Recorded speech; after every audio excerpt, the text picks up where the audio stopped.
As interest rates have increased these last few months, more people are dealing with the question of whether or not it makes more sense to rent a place or buy a home. In the past, it was generally true in some markets that renting offered a lower monthly payment than buying a house. So for many, that's really the only factor that mattered. Thanks to COVID's assault on our economy, like many costs, rents have gone up considerably in the last couple of years. Monthly rents are now on par with mortgage payments in many markets. This brings other factors to the forefront when it comes to answering the question of, should I rent or should I buy?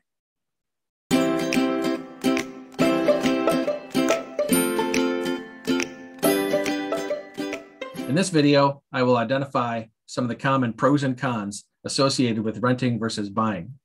I'll end with a comparison of the cost to get into a rental versus the cost to buy a home using current data from today's MLS for a market in my local area.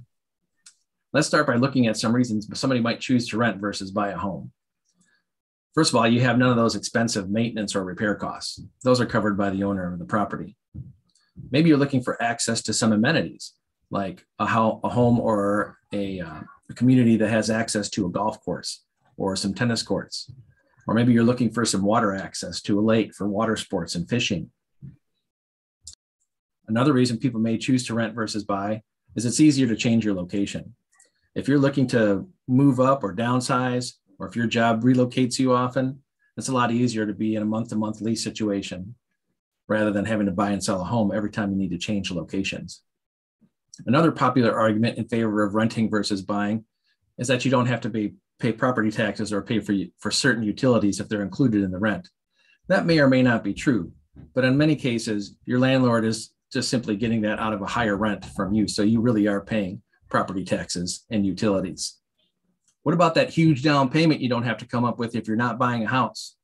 Well, it's true. If you compare that to putting 20% down on a house, you generally have to come up with much less money to get into a rental than you would to buy a home. However, there are a lot of options out there for first-time buyers, such as VA and FHA loans and special loan programs for first-time buyers that allow down payments as low as 3%.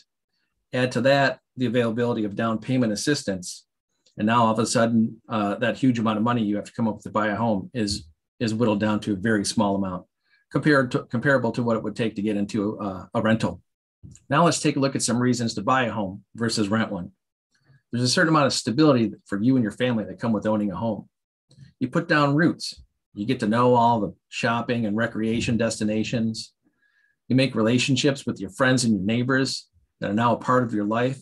And you don't want to have to move away from them if you don't have to. You have the freedom to renovate your home however and whenever you want. You can add square footage, change the cabinets and countertops, knock down a wall, refinish the basement. Those sort of things are all up to you when you own a house. You don't need the permission of a landlord to do any of those things. Then there's pride in ownership. There's a certain joy and satisfaction that comes out of getting your house to function and look the way you want it to. I still get a lot of joy out of just sitting back and looking at my lawn when I'm done cutting it. But that's just me. Some people don't like cutting lawns. Then there's these last two factors in favor of buying a home, and they're huge. One of them is financial predictability. When you're renting, you can be assured that at some point, your rent is going to go up, oftentimes every year. Best case scenario is that it stays the same for a year or two. But as things get more expensive for your landlord, your rent's going to go up. Not so much when you're buying a house. If you have a fixed payment in your mortgage, that's going to be the same for the next 15 or 30 years, depending on what kind of mortgage you got for the purchase of your home. So your payment is never going to go up for the entire life of that mortgage. Also, as you're making payments, you're paying yourself. You're building wealth for yourself when you're buying a home.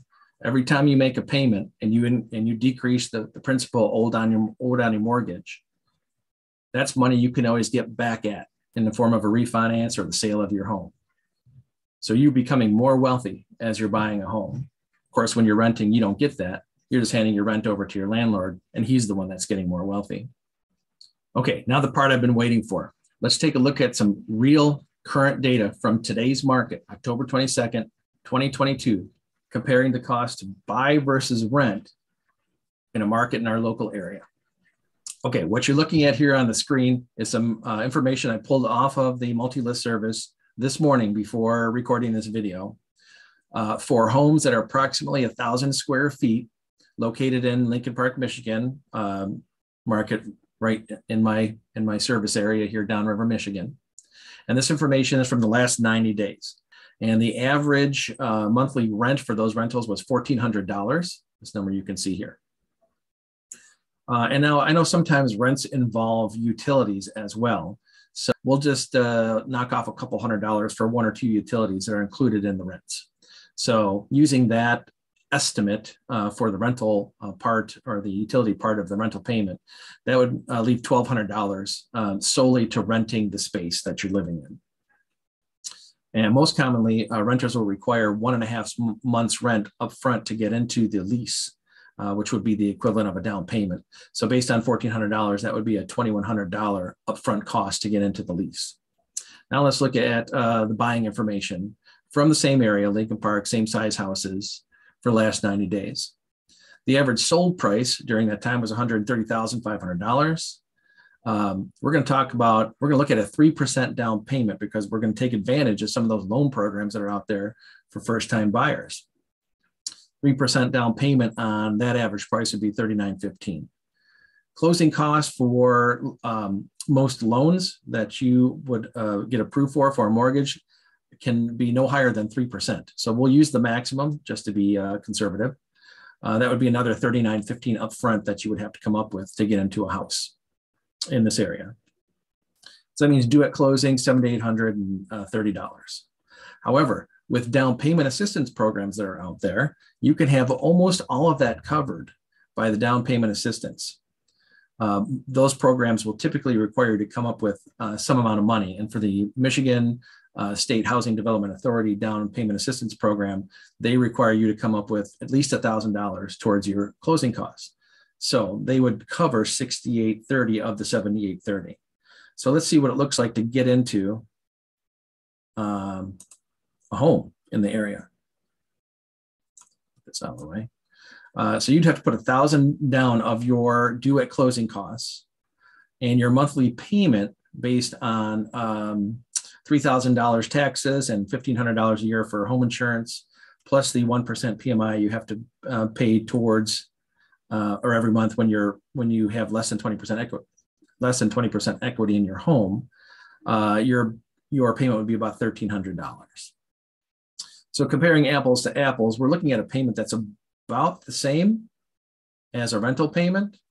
And if you're looking at your monthly payment with the utilities or whatever might be included in your rental, your mortgage payment is actually a little less than that. In addition to that, you'd have to come up with $2,100 to get into a rental in this area versus only $1,000. I hope this information was useful in helping you decide whether renting or buying is the right move for you right now. By the way, if you want more information about those low down payment and down payment assistance programs that I mentioned in the rent versus buy example a minute ago, check out this video I made on that very topic. It has much more in-depth coverage of those programs that are available to those who qualify as first-time buyers. If you haven't already, hit that subscription button and notification bell, because I release new videos roughly every week or so you don't want to miss any of the new information coming out. As usual, thanks a lot for watching.